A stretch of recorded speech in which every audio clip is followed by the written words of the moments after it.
माना कि तेरी दीद के काबिल नहीं हूँ मैं, तू मेरा शौक तो देख, मेरा इंतज़ार देख।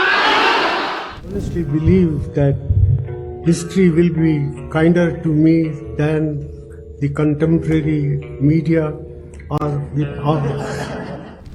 I was not the Prime Minister who was afraid of talking to the press. Minister of the Republic of India.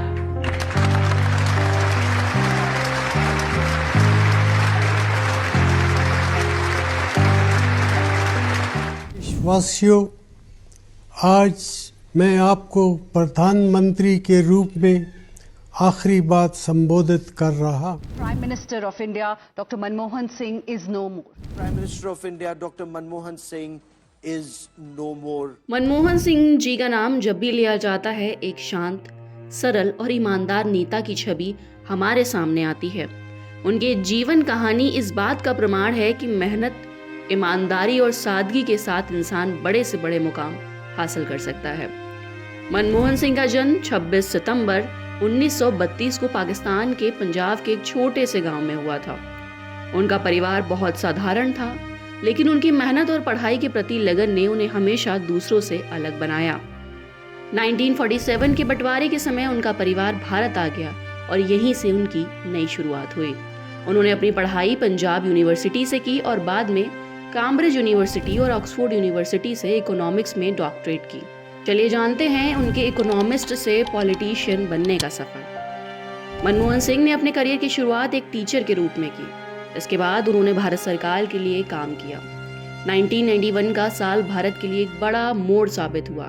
देश गहरे आर्थिक संकट से जूझ रहा था। उस समय प्रधानमंत्री पीवी नरसिम्हा राव ने उन्हें वित्त मंत्री बनाया। मनमोहन सिंह ने अपने आर्थिक नीतियों से देश को इस संकट से बाहर निकाला। उन्होंने लाइसेंस राज को खत्म कर भारतीय बाजार को वैश्विक स्तर पर खोला। ये उनके सुधारों का ही नतीजा था कि भारत की इकोनॉमी तेजी से बढ़ने लगी और करोड़ों लोगों को रोजगार मिला। चलिए जानते हैं उनके प्रधानमंत्री के रूप में ऐतिहासिक कार्यकाल।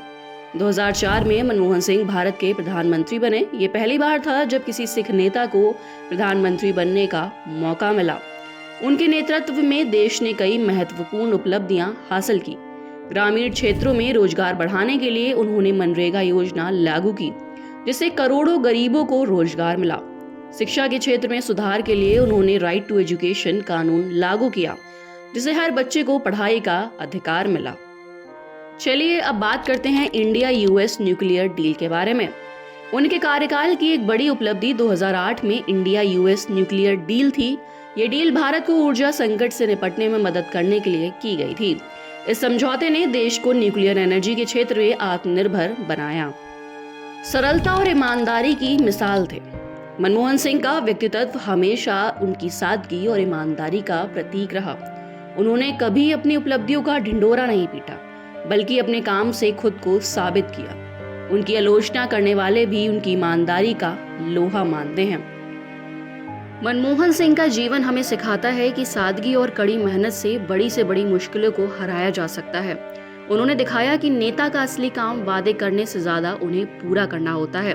आज भी जब भी ईमानदार और मेहनती नेताओं की बात होती है, मनमोहन सिंह का नाम सम्मान के साथ लिया जाता है। उनका जीवन हर किसी के लिए एक प्रेरणा है। तो ये थी आज मनमोहन सिंह जी के बारे में कुछ बातें। आपका इस बारे में क्या कहना है, हमें कमेंट सेक्शन में लिखकर ज़रूर बताएं।